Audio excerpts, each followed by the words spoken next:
Senator Merkley is up next. Thank you very much, Mr. Chairman, and thank you, Director Young, for your presentation.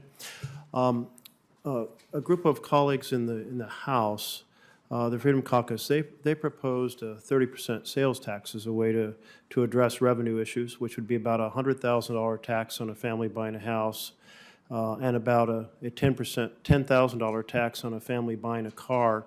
The President did not choose to put this into his budget. Why not? Senator, I'll go back to what I just told Senator Braun. This president believes, and it is a core value, we can be fiscally responsible, and he's put forward proposals to do that.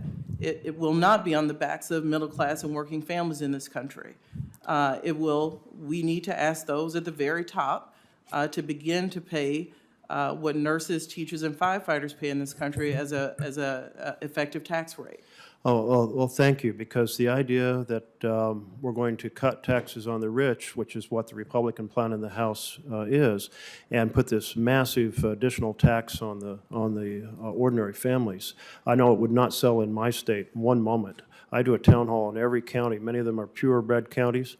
And the idea you're going to tax a family $100,000 in a house and $10,000 on a car, not a single person in the room would stand up for that proposal. So I appreciate the president not taking that tact and instead saying fair share. By the way, I did read the analysis behind the richest 400 families paying about an 8% effective tax. Very sound analysis. It notes that capital gains are basically go untaxed, unrealized capital gains, and that the tax rate for dividends and realized capital gains are much lower than the regular tax rate. And I for one, think that the richest 400 families should pay at least what a middle-class American pays rather than 8%. And that's what the president's budget seems to be saying. It absolutely is. The billionaire minimum tax, for example, states that those billionaires, hundreds of millionaires, should pay a minimum tax of 25%. We think that that is a fair way to have a tax system in this country where middle class and working families have paychecks, they get taxed.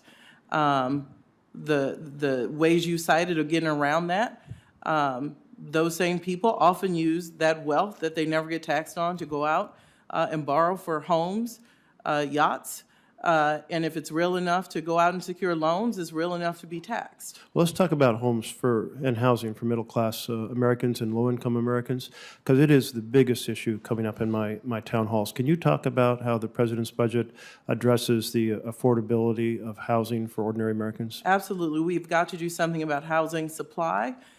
We often, as a government, have solutions to demand. We have voucher programs that have been hugely successful, still important in some areas that have supply. Not every area in this country is the same, so vouchers are still necessary.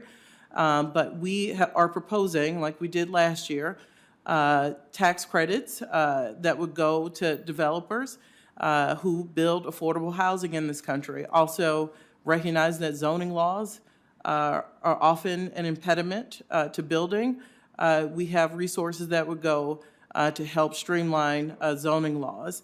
I think in some areas of the country, housing is already at crisis levels when it comes to supply, which impacts, as you know, the affordability of that housing when you have too few.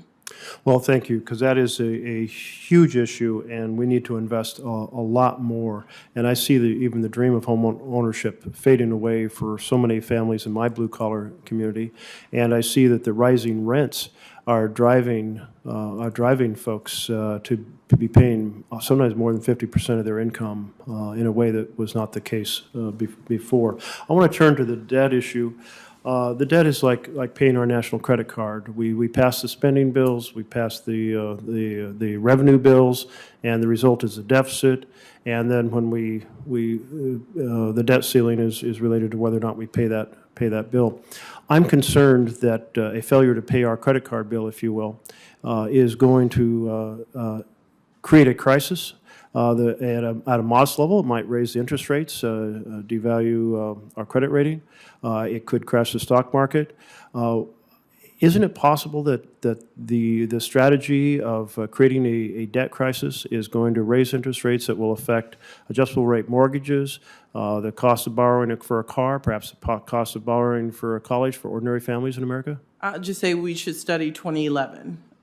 We did not default, but even getting close to default lowered our credit rating, which meant we paid more. The American citizens paid more for goods. So direct harm on ordinary families. Absolutely. I have one more question if I have opportunity to do it, or otherwise I'm out of time. I'm out of time.